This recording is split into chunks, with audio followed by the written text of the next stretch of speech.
Where the block is kept. यहाँ पर क्या करा है, ये ब्लॉक है जिसका वेट कितना है 1 kg दे दिया है, आपको मास दे दिया है कितना है, उसका मास है क्या है 1 kg इसका मास है।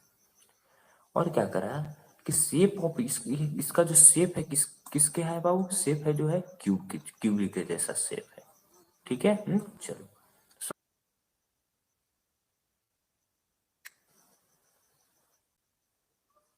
चलो, तो इसमें क्या दे दिया तुमको बाबू, मास तो दे दिया है 1 kg, इसका शेप है जो क्यूब के जैसा शेप है, इसका लेंथ है क्या है 10 सेंटीमीटर है। ठीक है, तो इसका लेंथ दे दिया कितना है 10 सेंटीमीटर इसका लेंथ। ठीक है, तो एक क्यूब है ना, तो क्यूब तो तीनों साइड जानते हैं कि इसका सारा साइड क्या होना चाहिए, बराबर होना चाहिए, यानी लंबाई भी बराबर होगा, चौड़ाई भी बराबर होगा और ऊंचाई भी बराबर होगा। तो किसके शेप में से इसको टेबल पर रखा गया है ना बाबू, तो टेबल पर रखा गया तो इसी तरह से शेप में रखा गया होगा। ठीक है, यानी इसका क्या हो जाएगा, सिर्फ लंबाई और चौड़ाई ही न रखा गया, ऊंचाई तो इसका चर्चा में नहीं, ऊंचाई तो रखा ही नहीं, सिर्फ इसी तरह से शेप में रखा गया है। तो इसका एरिया क्या हो जाएगा, यदि हम एरिया ऑफ क्या हम निकालेंगे तो एरिया ऑफ स्क्वायर हो जाएगा सिर्फ। ठीक है, एरिया ऑफ स्क्वायर है ना, क्योंकि टेबल पर सिर्फ यही पोर्शन रखा हुआ है, तो एरिया ऑफ स्क्वायर हो जाएगा यानी 10 सेंटीमीटर का स्क्वायर ना, तो यानी यहाँ से एरिया क्या आ जाएगा 1000 centimetre square, 1000 sorry 100 centimetre square. तो कह रहा है कि find the pressure of the portion of the table where the block is kept. ठीक है, तो ये जो ब्लॉक है टेबल पर कितना प्रेशर लगा रहा है यही हमें फाइंड आउट करना है। ठीक है बाबू चलो, तो हम यहाँ से हम क्या क्या निकालेंगे, तो प्रेशर निकालने के लिए हमें क्या चाहिए,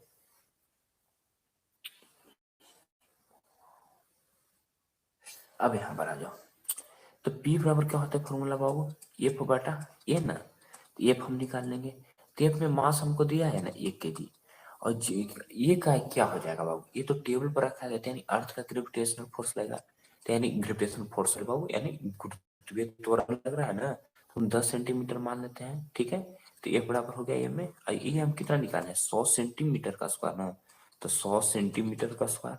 ठीक है तो यानी क्या हो जाएगा, सेंटीमीटर का स्क्वायर यानी सेंटीमीटर गुना सेंटीमीटर, तो सेंटीमीटर को मीटर में चेंज करने के लिए क्या करना पड़ता है, 100 से भगाना देना पड़ता है, तो 100 दो को क्या चला जाएगा ऊपर चला जाएगा, और ये क्या हो जाएगा सेंटीमीटर से अपने आप किस में चेंज हो जाएगा मीटर में। अब प्रोसेस करते हैं, तो 100 से 100 कैंसिल ना, एक बच जाएगा, तो यानी क्या हो जाएगा 1000, और पास्कल आ गया, यहाँ पर एरिया आपको आ गया, क्या आ गया 1000 पास्कल आ गया, एरिया सॉरी कर रहे हैं, यानी इसका गुरुत्वीय त्वरण। ठीक है, 23 नंबर क्वेश्चन।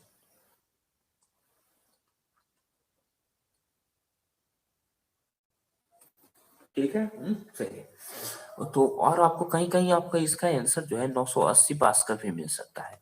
ठीक है, तो 980 पास्कल किस कंडीशन में मिलेगा, जब हम जी का वैल्यू 9.8 ले लेंगे। ठीक है, जैसे ही जी का वैल्यू आप 9.8 ले लीजिएगा तो क्या हो जाएगा 980, यदि आप जी का वैल्यू 10 लीजिएगा तो क्या हो जाएगा 1000 पास्कल। ठीक है चलो, आगे बढ़ जाओ।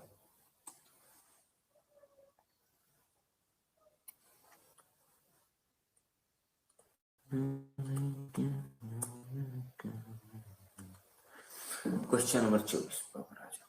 क्वेश्चन नंबर 24 तुमको क्या करा है, a body of A volume is 50 centimetre cube, यानी वॉल्यूम दे दिया है, यानी आयतन तुमको दे दिया कितना है 50 सेंटीमीटर के क्यूब है, और तुमको कह रहा है कि कंप्लीटली इमर्स्ड इन वाटर है, कंप्लीटली क्या है यानी पूरा तरह से वाटर में क्या है बाबू है डूबा हुआ है, तो फाइंड द फोर्स ऑफ ब्यूएंसी निकालने के लिए कह रहा है बाबू। ठीक है यानी इसका जो होगा फोर्स ऑफ ब्यूएंसी क्या होगा, तो यहाँ पर आ जाओ बाबू, तो फोर्स ऑफ ब्यूएंसी क्या होता है, बाहर निकले हुआ पानी। ठीक है चलो, यहाँ पर क्या क्या कर रहा है कि जो 50 सेंटीमीटर क्यूब का इसका वॉल्यूम है इसका, ठीक है जो वस्तु को इसमें डाला गया है, तो जितना वॉल्यूम है उतना ही वॉल्यूम इसका पानी पे निकलेगा, तो डायरेक्ट हम लिख सकते हैं कि डिस्प्लेस्ड वाटर। ठीक है, वॉल्यूम ऑफ डिस्प्लेस्ड वाटर क्या हो जाएगा, यानी ठीक है वॉल्यूम ऑफ डिस्प्लेस्ड वाटर भी क्या हो जाएगा बाबू 50 सेंटीमीटर क्यूब ही हो जाएगा। ठीक है चलो,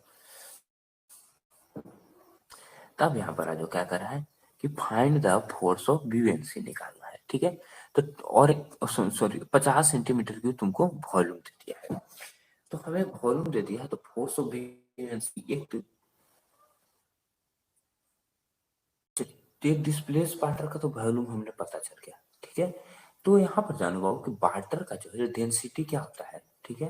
तो वाटर का डेंसिटी का कितना होता है बाबू, 1 ग्राम पर सेंटीमीटर क्यूब होता है। किसका डेंसिटी होता है बाबू, वाटर का डेंसिटी होता है, ठीक है। चलो, तो हमें डेंसिटी तो पता है और वॉल्यूम भी पता है ना, ठीक है।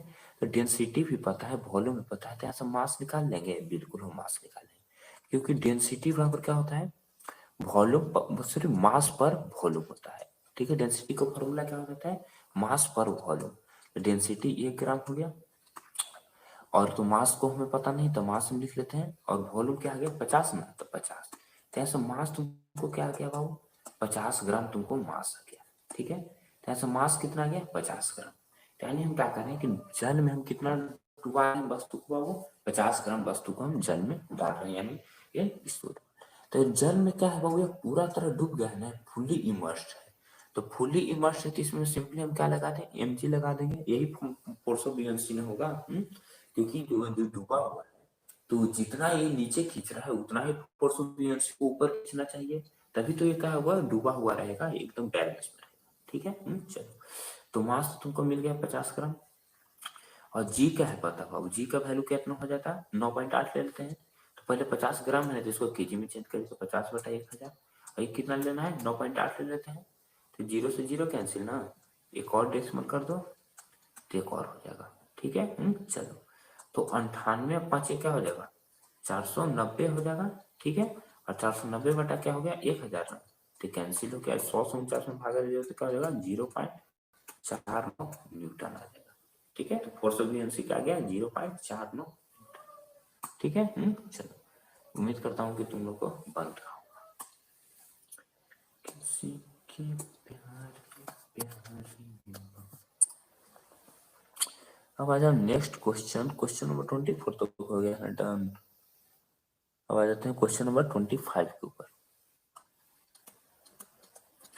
क्वेश्चन नंबर 25 तुमको क्या करा है बाबू, a metallic surface sphere, sphere of radius is 2 centimetre, ठीक है। तो रेडियस तुमको दे दिया है कितना, 2 centimetre, is completely immersed in water, ठीक है, ये भी इमर्स्ड है।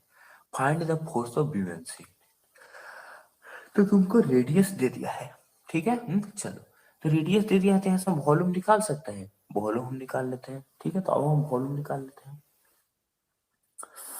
स्फीयर है ना, तो स्फीयर का वॉल्यूम क्या होता है बाबू, स्फीयर का वॉल्यूम का फॉर्मूला होता है 4/3 पाई आर क्यूब। क्या होता है फॉर्मूला किसका, वॉल्यूम ऑफ स्फीयर का। यहाँ से क्या हो जाएगा, तो 4/3 पाई का वैल्यू कितना ले लो, 22/7 आर के क्यू ना, यानी 2 गुना 2 गुना 2, ठीक है।